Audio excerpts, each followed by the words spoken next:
All right, chapter 20.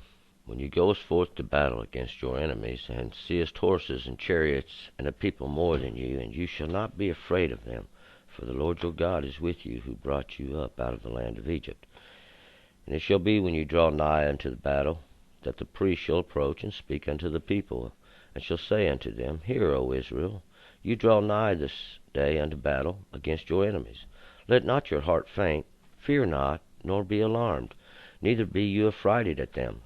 For the Lord your God is he that goeth with you, to fight for you against your enemies, to save you. And the officers shall speak unto the people, saying, What man is there that hath built a new house, and hath not dedicated it? Let him go and return to his house, lest he die in the battle, and another man dedicate it. And what man is there that hath planted a vineyard, and hath not used the fruit thereof? Let him go and return unto his house, lest he die in the battle, and another man use the fruit thereof. And what man is there that hath betrothed a wife, and hath not taken her?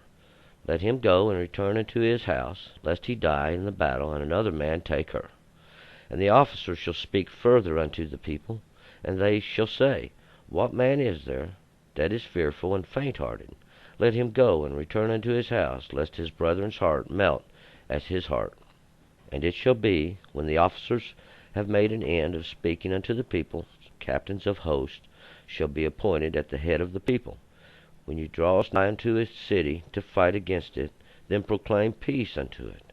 And it shall be, if it make you an answer of peace, and open unto you, then it shall be, that all the people that are found therein shall become tributary unto you, and shall serve you. And if it will make no peace with you, but will make war against you, then you shall besiege it.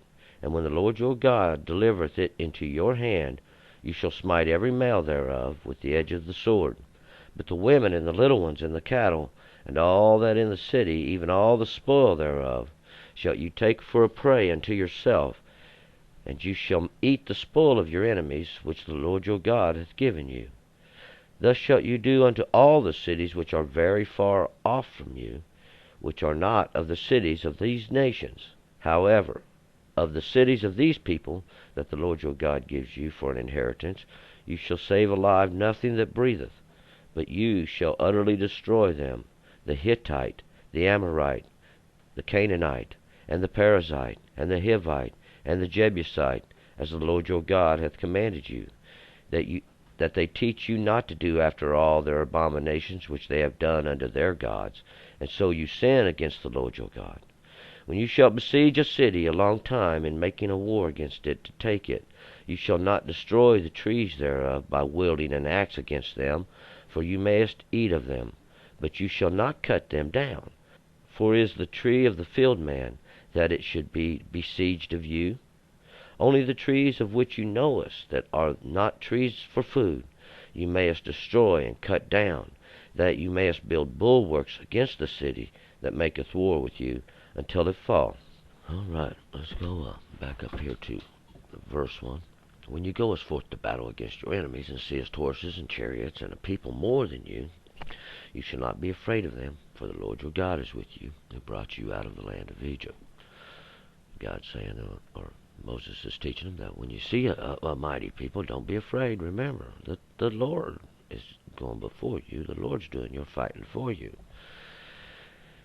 And it shall be, when you draw nigh into the battle, or when you get close, and that the priest shall approach and speak unto the people. Verse 2. And what are the priests going to say? Verse 3, they're going to say, Listen, Israel, you draw nigh into the battle this day. You're getting close, and you're going to come against your enemies. Don't be scared. Let not your heart fear, or faint, nor be alarmed, neither be affrighted at them. Verse 4, For the Lord your God is he that goeth with you to fight for you, and against your enemies to save you.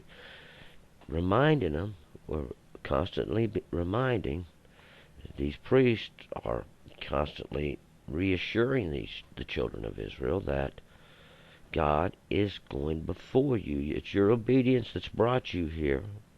God's going to send you in. He's going before you. He's with you. He's fighting for you against these people that you're going to do battle against. These are when we have our battles in life. We're not scared of the problems that come against us, no matter how big they are, because it's our obedience to God. We've been obedient to God. Our obedience is going to have God's going to fight for us to show himself strong. Verse 5, and the officer shall speak unto the people, saying, these are the officers over the people that were appointed. The officers are going to go to their little groups, and they're going to speak and ask and say, what man is there that has built a new house, and hath not dedicated it? Let him go and return to his house, lest he die, and another man dedicate it. So who's just built a house? Anybody that's just built a house ain't had a chance to dedicate it to God and actually move into this house and start to live there. Go, finish your house. Why? Because if his thoughts are going to turn to this place while he's fighting. His mind ain't going to be totally in the battle, and if he get killed, he's missed out on the goodness of life. He's missed out on the richness of life that God promises through obedience. So you don't have to go fight. Verse 6, and what man is there that's planted a vineyard, and hath not used the fruit thereof? Let him go and return to his house, lest he die in the battle. Another man use the fruit thereof. See, we've got the same thing, except he just built a house. So maybe he's moved into the house, and he's opened up the place in the ground. He's planted his vineyard. It's not brought forth any fruit yet, and he's expecting the fruit thereof and the goodness of life. Let him go. We don't want him thinking about his vineyard in the fight and not having his mind totally on what he's doing. So let him go. Another thing, he ain't reaped the good things of life yet. Verse 7, and what man is there that's betrothed a wife, or he's promised to be married, and he's not been married yet? Let him go and return to his house. See, you don't want him thinking about his bride-to-be, and him not having his mind on what he's supposed to be doing, and that's the fighting for the Lord. The Lord's fighting for us, of course, but he's out there presenting himself as a soldier of God. In verse 8, and the officer shall speak further unto the people, and shall say, what man is there that's fearful and faint-hearted? Let him go and return to his house, lest his brother's heart melt as his heart. So we don't want nobody out there scared, because they'll turn and they'll run, and the other people will see him and run with them. So we don't want him out there either. We want the strongest, the mightiest, the ready, who's ready for it. And it shall be, verse 9, when the officers have made an end of speaking unto the people, the captains of hosts shall be appointed at the head of the people. And when you draw nigh unto the city to fight against it, then you shall proclaim peace unto it. So the first thing, we're not just going to come in and start burning. No, first thing we're going to do is proclaim peace. Verse 11, and it shall be, if they'll make and answer peace, and open unto you, and allow you to come in, that all the people that are found therein shall become tributary, and shall serve you. And this tributary means maybe not necessarily that they would be made slaves, but they would have to pay a tribute for being made to let go free, to not being killed and destroyed. So it's a form of like a tax. And they would come around and collect this tax, whether they would pay them in silver or gold or crops or however they paid it. This is the way they would do. And that probably some of these people would become servile positions. Verse 12, and it will make no peace with you. And if it will make no peace with you, but will make war against you, then you shall besiege it. And when the Lord your God delivers it into your hand, you shall smite every male thereof with the edge of the sword. So God, we're seeing verse 13, it says, and when God shall deliver it into your hand, because God's going before you fighting, then you shall smite all the males thereof. Verse 14 says, but the women and the little ones, and the cattle, and all that is in the city, even all the spoil thereof, shall you take a prey unto yourself, and you shall eat the spoil and your enemies, which the Lord your God has given you. Now this, we're finding out that God said, kill the males, all these ones that are fit for war, that can come up and fight against you. But the women and the little ones and all the cattle, you save alive. He didn't tell you to destroy these things. But we notice now, in verse 15, he says, this shall you do unto all the cities which are very far from you, which are not of the cities of these nations. Verse 16, however, of the cities of these people that the Lord your God gives you for an inheritance, you shall save alive nothing that breathes. And we'll notice there's a difference. God's saying these ain't the nations, these 7 nations, and we're getting ready to mention those in verse 17. I ain't talking about these nations. I'm talking about other countries. When I start to expand your borders even further than I had promised, when I start to fulfill all that I promised, these are the nations I'm talking about. Now, verse 16, however, of the cities of peoples that the Lord your God gives you for an inheritance, you shall save alive nothing that breathes. See, before we're saving alive the women and the children and the cattle. But down here, verse 16, we ain't going to save alive nothing. Verse 17, but you shall utterly destroy them. The Hittite, the Amorite, the Canaanite, the Perizzite, the Hivite, the Jebusite, as the Lord your God hath commanded you. Now we find that here there's only 5 nations mentioned, but we know from an earlier chapter that there were 7 nations. The Girgashite and the Hivite aren't mentioned here. We'll find out. See, this is where your genealogy really comes into play, because see, these are the descendants from the sons of Noah. That's right. These are descendants from the sons of Noah. Jebusite was actually this was Salem, where Melchizedek come out and met Abraham. We're going to learn this though in books earlier, and these are the children who actually are descendants from the sons of Noah, who had the covenant. See, they had the agreement. Remember, God saved Noah. He put him in the ark and spared him of the flood. And they were spared. They had this covenant. But see, they have broken the covenant. They have broke the covenant of the everlasting God, these commandments. So, God is going to make sure after this time that he seals it up. He brings it down and makes sure that we know what these teachings are. He's making an example of these people, just like he told Israel, I'm driving you in because of their sins, or I'm going to take you in and you're going to drive them out because of their sins. And if you turn from God and start to worship false idols and start to worship other gods, I'm going to do the same thing to you. So we'll find out that these are descendants. This is why the genealogy may be boring, but once we start to understand more and more, it's wrote down so we can verify these things as fact. And we'll find this written in Genesis chapter 10, is where we can document this. We're going to get into this book later on. I didn't teach the first books of the Torah for a reason. I wanted to start in Deuteronomy, because sometimes hindsight's a little better than foresight, and we're going to get us some hindsight before we go look at these things.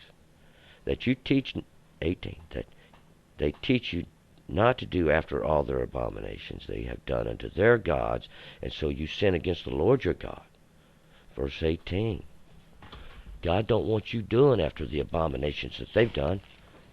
See, they've started to worship God in ways that God never intended for it to be done. They've started making them something, images and idols and all kinds of things. They've took the word of God that they did have, and they've perverted it. All manners of idolatry, all manners of worship in these idols. We have to be very careful when we worship God. We can't do what men say, oh, do this or do that. You know, we have to be very careful, because if God didn't tell us to do this, if it's not written in the law of God, we shouldn't be doing these things.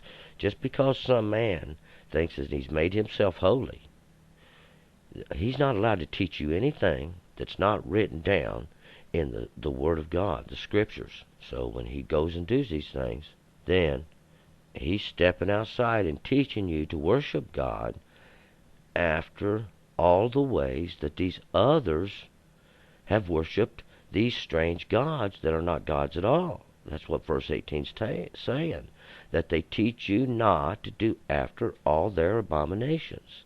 These ways that they've worshipped these other gods. God don't want to be worshipped like that. That's not what God requires. God requires that you be obedient to the commandments.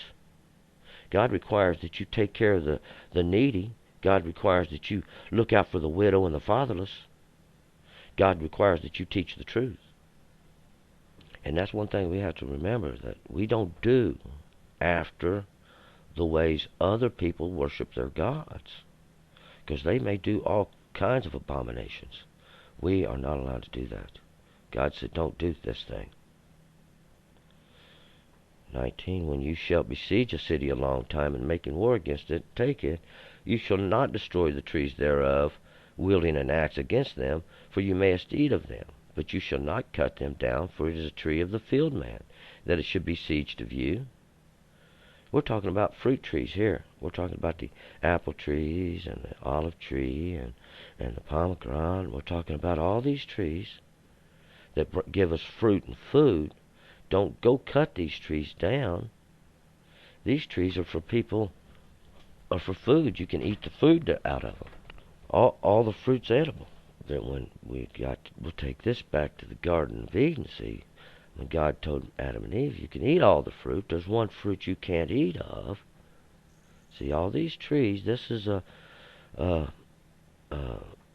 symbol of that. That these fruit trees, you don't destroy those. I made the trees for you to eat of. In the beginning, I only said there was one tree you shouldn't partake of. See, these trees are for the field man. He doesn't live in the city. The field man doesn't. He lives outside the city. He takes care of these trees. These trees are his life.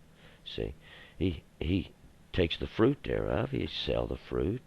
He harvests the fruit. These trees are of the forest, not of the city's property, which you go against, but they're of the forest. And these people, the field man, he lives in the forest. He doesn't take part of the city. This man is in the wilderness, so to speak, and lives outside. He is possible to be taught, to make understand all these things. Whereas those that are in the city, this is going into a higher teaching. Let's just move forward. Only the trees of which you knowest that are not trees for food, them you mayest destroy and cut down, that you mayest build bulwarks against the city that you maketh war with you until it fall. Because remember, we promised peace at first, and they didn't want peace. So now they want war, and that's what they're going to get. God sent us in here. We're going to take over these cities, because God's going before us in truth and understanding. These other cities, these places of idolatry, all these high places that men have built, they're coming down. See, because God's going to go before us and destroy these places, just like he did here. This is the example that we're following, because we understand that all this is only an example of what is to come later on. We're staying obedient. We're going to stay in the Word of God. We're going to follow the teachings of God. We're going to follow the commandments, because this is what God gave us to go by, and this is the understanding, this is the knowledge and the truth, which we are going to defeat all these ones that's made them a covenant, made them an agreement outside the agreement that God's made with us. God says you follow the law, and he'll cut all these nations off before you. Why? Because they was given the law, and they didn't follow it. So I'm sending you in to drive them out, as it is this day. We're going to move forward to chapter 21.